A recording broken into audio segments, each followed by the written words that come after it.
El amor, poderoso sentimiento, el amor, capaz de lo más sublime en el ser humano, pero también capaz de hacernos cometer los más atroces actos. ¿Qué no se ha dicho del amor? Se han escrito ríos de tinta tratando de descifrar, tratando de darle algún sentido a este sentimiento, pero ni la ciencia, ni las artes, ni la filosofía han podido dar un concepto claro. Simplemente cada uno de nosotros lo vive y también lo sufre. Esto ha pasado así durante toda la historia. Y los griegos lo sabían de la importancia y del peligro. Y como representante del amor tenemos a Cupido. Seguro has oído hablar de él.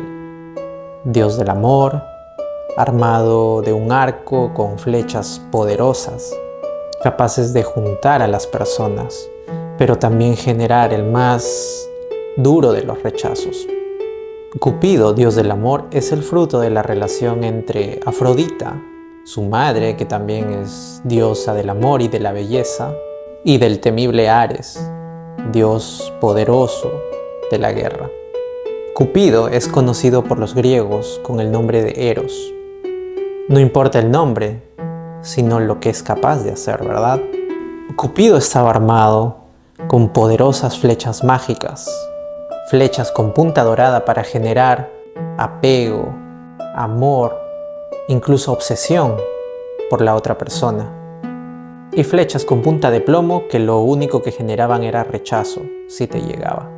Cupido era pues representado como un pequeño niño travieso que le gustaba lanzar flechas a diestra y siniestra, generando amores y rechazos entre las personas. Es por eso que en una pintura muy conocida se ve como el titán Cronos le corta las alas, tratando de evitar que Cupido siga haciendo de las suyas y jugando con el corazón de los humanos. Érase pues un tiempo en que había una princesa humana llamada Psique, de extraordinaria belleza, que competía incluso con los dioses, una belleza divina. Y Afrodita se sintió ofendida porque muchas personas cometieron la afrenta de dejar de adorarla e ir a su templo y comenzar a adorar a Psique, pensando que ella en sí misma era una diosa. Grave error. Y desatando pues la ira de esta diosa, Afrodita decide mandar a Cupido para darle una lección, para castigar a esta mujer cuya belleza ofendía a la diosa. El plan de Afrodita era sencillo: mandar a Cupido y que le lance una flecha para que Psique quedase enamorada de una criatura horrenda, de una persona abominable. Entonces Cupido se pone en marcha, desciende del Olimpo con la intención de buscar a esta Psique y cumplir las órdenes de su madre. Llega al palacio donde vive y a hurtadillas ingresa a su habitación. Y es entonces, amigo mío, cuando el destino entra en acción. Y por más que un Dios poderoso sea, ni él mismo puede escapar de lo que ya está destinado para él. En este caso, el destino de Cupido se estaba haciendo. ¿Y qué pasa? Accidentalmente, Cupido se hinca con una de sus flechas doradas y entonces el amor nace en él. Se enamora perdidamente de Psique. Pero ahora está entre la espada y la pared, porque tiene que obedecer a su madre, pero no puede ir en contra del amor que siente por Psique. Decide llevársela para protegerla de la ira de Afrodita. Y antes de que todo esto pasara, Psique se sentía muy acongojada, muy triste, muy apenada de ser tan bella, porque su belleza atraía, pero también los alejaba por hacerlos sentir muy inferiores. Entonces su padre decide acudir a un oráculo y saber cuál es el destino para su hija. El oráculo pues dictamina que el destino de Psique es enamorarse de una criatura espantosa que vivía en una montaña. Apenados y tristes, deciden cumplir lo que el oráculo les había comentado y abandonan a Psique en la montaña que el oráculo había designado para ella. Viendo todo esto, Cupido decide actuar y con la ayuda del viento llamado Céfiro y hace que una ráfaga envuelva a Psique y la lleve cómodamente a través del cielo hacia la montaña esta, donde se alzaba un magnífico palacio, un palacio que le pertenecía a Cupido. Al llegar Psique es tratada como toda una reina.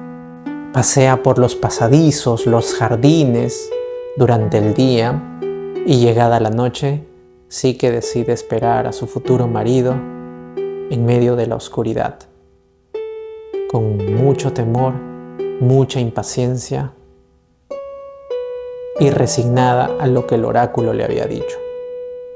Entonces un sonido. Acaba de llegar él. ¿Será un monstruo? ¿Será una persona horrenda? El corazón le latía a mil, tenía muchas dudas.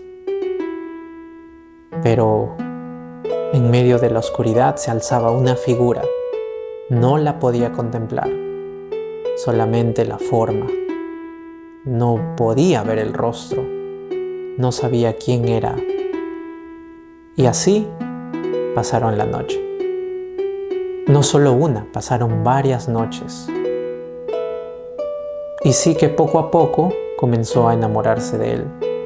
Comenzó a enamorarse del trato de esta persona, de lo gentil, del amor que le expresaba.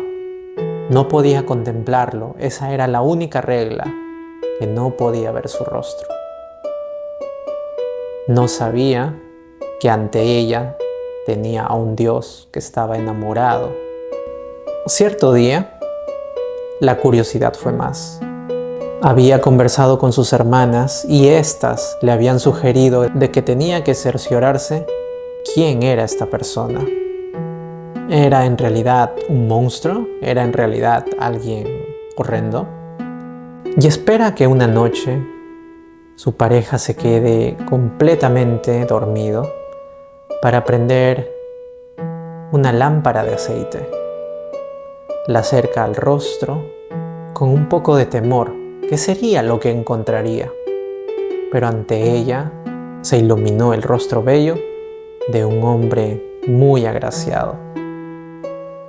Y en el movimiento de querer acercar un poco más la lámpara, una gota de aceite cayó y entonces Cupido, despertando por el dolor que le generó la quemadura, decidió abandonar tristemente a Psique, después de que ella no haya podido cumplir el único requisito que le había pedido, el cual era nunca ver su rostro. Y abandona el palacio. Pasa el tiempo y Psique no tenía información de su pareja. No sabía dónde se había metido Cupido. Triste, decide abandonar el palacio e ir en su búsqueda. La única pista que tenía, el único medio que tenía para dar con él era hablar con su madre, con la diosa misma de la belleza. Y Afrodita, guardando aún rencor por Psique, decide darle como condición para que pueda volver a unirse con Cupido, el que pueda cumplir 4 trabajos. Uno era separar muchas semillas durante toda una noche, para lo cual tuvo la ayuda del mismo Cupido, que mandó un ejército de hormigas para que puedan ayudarla. La otra era obtener lana dorada de unas ovejas feroces, pero obtuvo la ayuda de un río, que simplemente trajo la lana que habían botado las mismas ovejas y se la llevaron hasta Psique. El tercer trabajo era mucho más difícil, era conseguir agua del mismo río Estigia, para lo cual obtuvo la ayuda de Zeus, que mandó un águila para que la pudiera ayudar. Y finalmente Afrodita le había pedido un poco de la belleza de Perséfone. Psique tuvo que ir al inframundo para recolectarla, y Perséfone se la dio en un pequeño frasco. Oh, pero la curiosidad de Psique actuó nuevamente e hizo que abriera el envase donde estaba la belleza de Perséfone, y no pudo resistir el encantamiento que se encontraba dentro y quedó en un profundo sueño. Al saber de esto, Cupido se sintió muy triste y acudió ante el mismísimo Zeus para que pudiera interceder y salvarla. Y lo hizo así, porque sabía del amor que se tenían ambos. Y la voluntad de Zeus fue que Psique se salvara y que morara con los dioses en el Olimpo, convirtiéndola a ella misma en una diosa. Oh, el amor triunfó. Y es así que Cupido se quedó para siempre con el amor de Psique. El destino de Cupido era amar a Psique y el de Psique amar a Cupido. Pero no fue un amor fácil, porque pasaron por muchas situaciones en las que quizás alguno de nosotros hubiera desistido y abandonado. Pero ellos dos estaban destinados a estar juntos. Muchas gracias por acompañarme en esta nueva historia y recuerda, estas solo son historias.